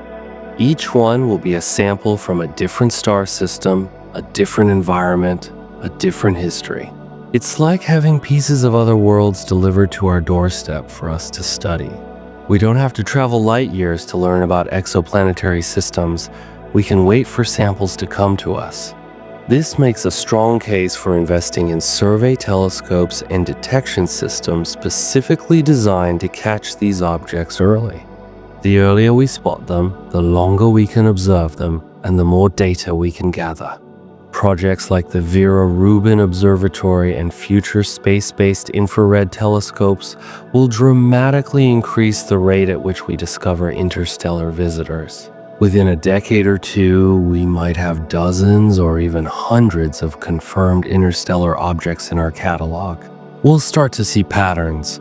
We'll classify them into groups based on composition and behavior. We'll develop a taxonomy of interstellar small bodies, just as we have for asteroids and comets in our own solar system. And from that taxonomy, we'll infer things about the galactic environment, about star formation processes, about the evolution of planetary systems across the Milky Way. Fifth, and perhaps most profoundly, even a natural 3I divided by Atlas reminds us of our connection to the broader cosmos. This object formed around another star, in another solar system, potentially billions of years ago. It was ejected, possibly by gravitational interactions with planets in that system, and it's been wandering the galaxy ever since. It may have passed by dozens or hundreds of other stars during its journey. And now, by pure chance, it's passing through our little corner of space at exactly the time when we have the technology to observe and study it. Think about the odds of that. In the vast expanse of the galaxy, across billions of years of cosmic history, this specific object arrived here at this specific moment when intelligent life on Earth had just developed the capability to notice and understand it. A few centuries earlier, and we would have seen it but not recognized what it was. A few centuries later, and who knows what our technology will be capable of, but we would have missed this one. There's something almost poetic about that coincidence.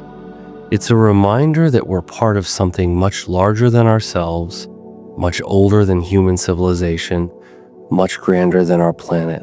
We're participants in a cosmic story that spans galaxies and eons. And every interstellar visitor is a character in that story, a traveler from distant realms bringing news of places we can barely imagine. Part 13. The implications. If it's artificial, now let's consider the alternative. What if 3I divided by Atlas is artificial? What if it's a probe sent by an extraterrestrial civilization? What would that mean? The first and most obvious implication is that we are not alone. There is, or was, another technological civilization somewhere in the galaxy. They reached a level of advancement sufficient to build interstellar probes and send them across the vast distances between stars. This would answer one of humanity's oldest and most fundamental questions. It would confirm that intelligence and technology are not unique to Earth, that the process that led to human civilization can occur elsewhere under different conditions. This would be, without exaggeration, the most important discovery in human history. It would reshape our understanding of biology, evolution, planetary science, astronomy, philosophy, theology, and virtually every other field of human thought.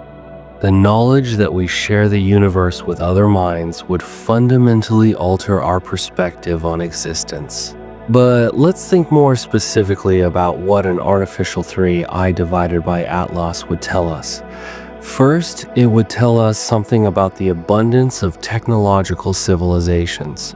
For us to encounter a probe from another civilization so early in our development of interstellar detection capabilities suggests that such probes might be relatively common. Either there are many civilizations building and launching probes, or probes are extremely long-lived and accumulate over time, creating a population of ancient artifacts drifting through the galaxy. The alternative, that we just got incredibly lucky to find one so quickly, seems less probable. If interstellar probes are rare, the chances of one passing through our solar system during the brief window when we can detect them would be very small. The fact that it happens suggests probes might be more common than we think. This has implications for the Drake equation, the famous formula that estimates the number of communicating civilizations in the galaxy. If probes are common, some of the factors in the Drake equation, particularly the ones related to the longevity of civilizations and their tendency to explore space, might be higher than pessimistic estimates suggest. Second, an artificial 3I divided by Atlas would tell us something about the propulsion and navigation technology available to interstellar civilizations. If the comet-like behavior is actually a propulsion system using water as propellant, that tells us something about the engineering choices made by its builders. Water is abundant in the universe and could be collected en route by mining ice from asteroids or comets encountered during the journey. A probe that refuels itself from local resources could potentially travel indefinitely, visiting multiple star systems over its operational lifetime. The trajectory alignment with planetary positions would suggest sophisticated navigation capabilities. The probe would need sensors to detect planets and calculate gravitational assist maneuvers, computers to process that information and execute course corrections, and thrusters or other propulsion to make the adjustments. All of this implies a level of technology significantly beyond our current capabilities, but not necessarily requiring exotic physics. It's advanced engineering, but comprehensible engineering. Third, the apparent age of the probe, if it's artificial, would tell us about the longevity of alien technology. If 3I divided by Atlas has been traveling for thousands or millions of years, which is likely given the distances involved and the speeds at which natural celestial objects move, then its systems have remained functional over those timescales. That's impressive durability. Our own deep space probes like Voyager 1 and Voyager 2 have been operating for only about 45 years and are starting to fail. A probe that can operate for geological timescales would need fundamentally different design principles, perhaps self-repairing systems or technologies we haven't conceived of yet. Fourth, the choice to visit our solar system, if deliberate, would tell us something about the motivations and strategies of the civilization that sent it.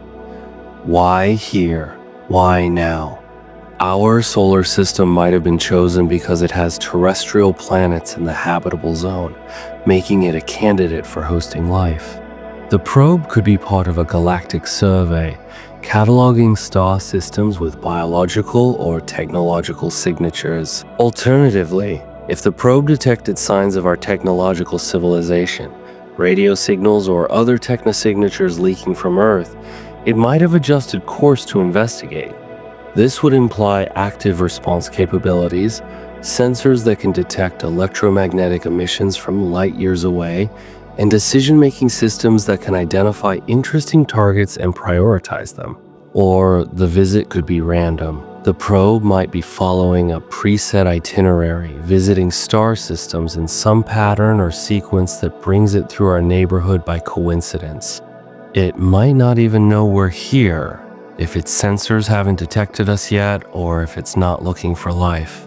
Fifth, and perhaps most unsettling, an artificial 3I divided by Atlas raises questions about what it's doing now. If it's a probe, is it observing us? Is it collecting data on Earth, on our civilization, on our technology and biology? Is it transmitting that data somewhere, perhaps back to its home system or to a relay station? Is anyone listening? And what happens if it decides to make contact? Would it send us a message? Would it deploy additional systems, perhaps smaller probes that descend into the inner solar system for closer observation? Would it wait to see if we reach out first? These are questions we can't answer without more information. But they're worth thinking about because they highlight how unprepared we are for this scenario. We have no protocols for how to respond to an alien probe. We have no international consensus on who would speak for humanity in such a situation. We have no way to predict what the probe's intentions might be, if it even has intentions in a sense we would recognize. The discovery of an artificial interstellar probe would force us to confront these questions urgently. It would no longer be a theoretical exercise for philosophers and SETI researchers. It would be a practical problem requiring immediate decisions and actions. Sixth, there's the question of what we do with the information. If we confirm that 3I divided by Atlas is artificial, do we announce it to the world immediately, or do we keep it quiet while studying it further? The potential for social disruption is enormous. Religious beliefs, philosophical frameworks, political structures, all could be shaken by the knowledge that we're not alone and that alien intelligence is capable of visiting our solar system. Some people would react with excitement and wonder, others with fear and anxiety. Conspiracy theories would flourish. Governments would face pressure to disclose what they know and what they're doing about it. The scientific community would be inundated with questions they can't answer yet. Managing the communication of such a discovery would be one of the greatest challenges in human history. And yet, it would also be necessary. Keeping it secret indefinitely wouldn't be possible, and it wouldn't be right.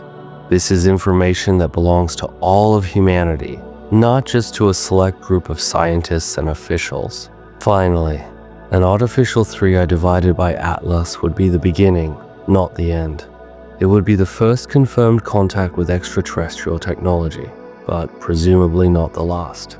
If one civilization has the capability and motivation to send probes to other stars, others probably do too.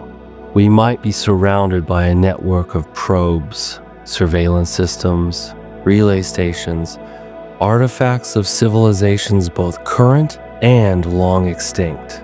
Our relationship with the galaxy would fundamentally change. We would no longer be passive observers looking at distant lights through telescopes. We would be active participants in a larger community, even if that community is sparse and communication is slow. We would have neighbors, or at least the artifacts of neighbors, and we would need to figure out how to interact with them. Part 14.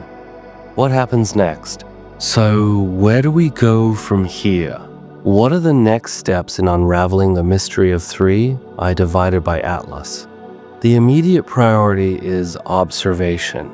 Every major telescope that can be pointed at this object needs to be gathering data. We need continuous monitoring through perihelion and beyond, tracking every change in brightness, spectrum, trajectory, anything observable. The more data we collect, the better our chances of distinguishing between natural and artificial explanations. Spectroscopic observations are particularly important. By analyzing the light coming from the comet at different wavelengths, we can identify the molecules and elements present in the coma. Changes in composition as the comet moves through perihelion could provide clues about internal structure and activity mechanisms. If we see emissions that don't fit cometary chemistry, that would be significant. Radio observations should continue. Even though no signals have been detected so far, that doesn't mean they won't appear. A probe might remain silent until perihelion, when it's most active and most visible. Or it might wait until it passes certain planets, using those encounters as opportunities to communicate. We need to keep listening. High-resolution imaging is also valuable. While we can't resolve the nucleus of 3i divided by Atlas in enough detail to see surface features from Earth, we can monitor the overall shape and brightness distribution of the coma. If there are jets or plumes of material being ejected from specific locations on the nucleus, we can map them. If the nucleus fragments are splits, we'll see it. Any unusual patterns or structures would be worth investigating. Trajectory analysis needs to be refined continuously as new positional data comes in. We need to track whether the comet's motion matches gravitational predictions plus natural outgassing forces, or whether there are deviations that suggest active steering. Small course corrections might be detectable if we're looking carefully enough. Beyond observations, we need theoretical work. Scientists need to develop models that can account for the anomalies we're seeing. If there are natural explanations, those models should be able to predict what we'll observe during perihelion. If the observations don't match the predictions, that tells us something. If they do match, we've learned how nature can produce these unusual phenomena. At the same time, researchers should be modeling what an artificial probe might look like and how it might behave. What would be the engineering trade-offs for a long-duration interstellar mission? What propulsion systems are plausible? What materials and designs could survive the journey? By building these models, we create a framework for interpreting the observations in an artificial context, even if that context seems unlikely. There's also the possibility of attempting communication. Some scientists have suggested that we should try sending radio signals toward 3i divided by Atlas, essentially saying hello and seeing if there's a response. This is controversial. The potential benefit is obvious: confirmation of intelligent contact. But there are risks. We don't know how a probe would respond to being hailed. We don't know if it's even capable of responding, or if it's just an automated data collection device with no communication protocols for interacting with newly discovered civilizations. There's also the broader question of whether actively reaching out to unknown entities is wise. This touches on debates within SETI about active messaging versus passive listening. Some argue that we should be cautious about announcing our presence to potentially hostile civilizations. Others argue that any civilization capable of interstellar travel already knows we're here if they're looking, so there's no additional risk in trying to communicate. In the case of 3, I divide it by Atlas. The object is already in our solar system. It's presumably already observed us if it's capable of doing so. Sending a radio message might prompt a response, or it might do nothing. The downside seems limited, assuming the message is carefully crafted to be friendly and non-threatening. If a communication attempt were made, what would we say? Probably something simple. A mathematical sequence to prove intelligence. A representation of our solar system to establish context. Perhaps information about Earth and humanity? Though that gets complicated quickly. Do we speak for all of Earth? Or do different nations and cultures send their own messages? Who decides what to communicate and what to withhold? These are questions that international bodies like the United Nations would need to address, along with the scientific community and governments. There are existing frameworks for how to handle detection of extraterrestrial intelligence, protocols developed by SETI organizations and endorsed by various international groups. But those protocols are more about what to do if we receive a message, not what to do if we encounter a potential probe. The reality is that we're making this up as we go. 3 I divided by Atlas, if it's artificial, is an unprecedented situation. There's no playbook, no established procedures. We would be writing history in real time, making decisions that could affect the future of our species. Assuming 3 I divided by Atlas doesn't make any dramatic revelations during perihelion, we'll eventually reach a point where the data has been analyzed, models have been refined, and the scientific community reaches some level of consensus. That consensus might be, it's probably natural, but we're not entirely sure. It might be, it's definitely natural, and here's why. Or, in the most extraordinary scenario, it might be, the evidence strongly suggests artificiality, and we need to treat this as first contact. Whatever the conclusion, the experience of studying 3 I divided by Atlas will inform how we approach future interstellar visitors. We'll know what to look for. We'll have better detection systems in place.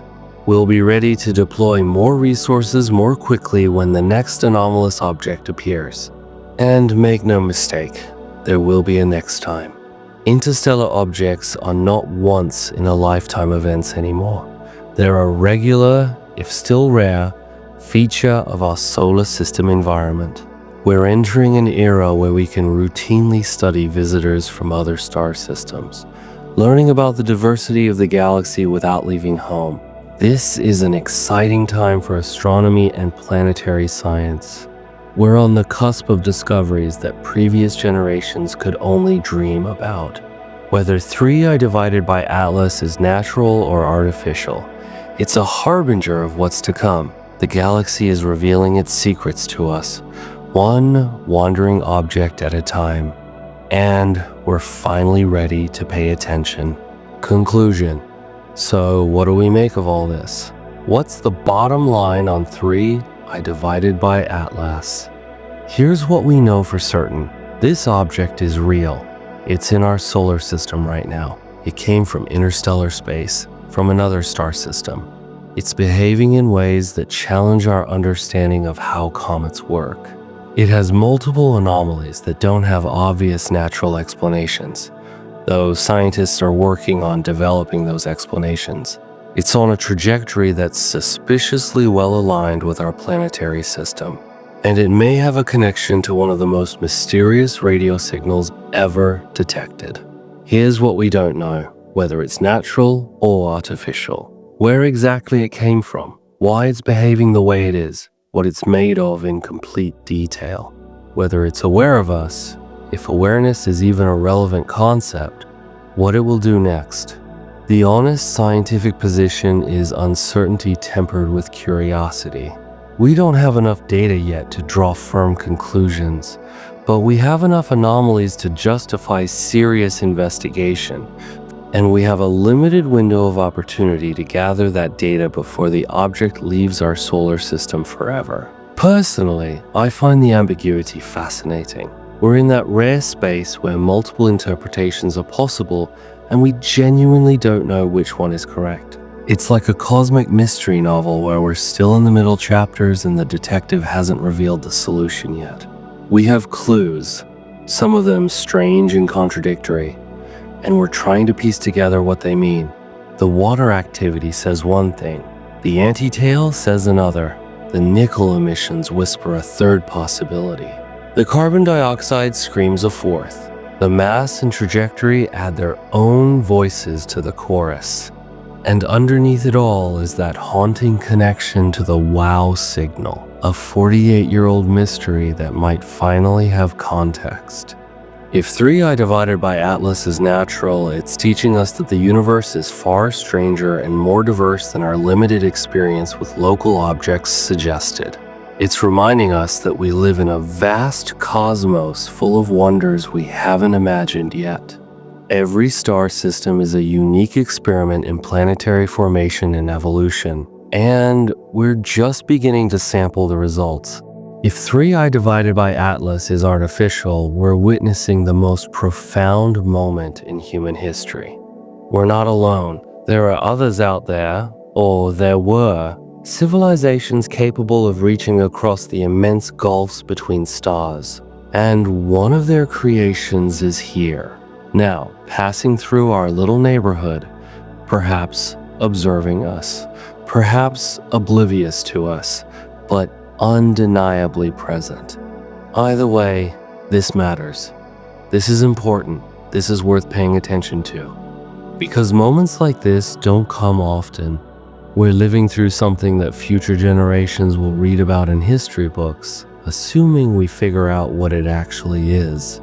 The next few months will be critical. Perihelion in late October 2025 will be the peak of activity and visibility. That's when we'll get our best data. That's when anomalies will be most apparent. That's when, if 3i divided by Atlas has any secrets to reveal, they're most likely to emerge. Every telescope, every detector, every analytical tool we have should be focused on this object during that window. And then, after perihelion, as 3i divided by Atlas begins its outbound journey, we'll compile the data, run the analyses, build the models, and argue about interpretations. The scientific papers will be written, the conferences will be held, the debates will rage, and gradually, over months or years, a consensus will form. Or maybe it won't. Maybe 3i divided by Atlas will remain forever ambiguous, a mystery that never gets fully solved. Maybe we'll end up with competing explanations and no way to definitively choose between them. That would be frustrating, but it would also be honest. Not every mystery has a clean resolution. Sometimes the universe hands us puzzles that we can't quite solve with the information and tools available. But I hope that's not the case. I hope we figure this out, because the answer, whatever it is, will tell us something fundamental about the galaxy we live in, about the processes that shape comets in other star systems, or about the existence and capabilities of other technological civilizations. Either answer would be valuable, either answer would expand human knowledge in significant ways. What I find most compelling about 3i divided by Atlas is that it forces us to confront our assumptions. We assume things in space are natural unless proven otherwise. We assume anomalies have explanations we just haven't found yet. We assume the universe operates according to principles we understand. These are usually good assumptions. They've served science well for centuries, but occasionally, very occasionally, we encounter something that doesn't fit. Something that makes us question whether our assumptions are always valid. Something that reminds us that the universe is under no obligation to make sense to us or to follow patterns we're familiar with. 3 I divided by Atlas might be that something. Or it might just be a weird comet that we'll eventually understand. Time will tell. But in the meantime, we get to experience the uncertainty, the speculation, the excitement of not knowing. We get to wonder, and wonder, that sense of awe and curiosity in the face of the unknown, is one of the most human experiences there is. So keep watching the sky. Keep following the news about 3 I divided by Atlas. Pay attention as we approach perihelion, because whatever happens, whatever we discover or don't discover, you're witnessing a moment of exploration and discovery. You're here for this, and that's something special. The universe has sent us a visitor. Let's see what it has to teach us. If you want more content like this, subscribe to stay updated on the mysteries of our cosmos.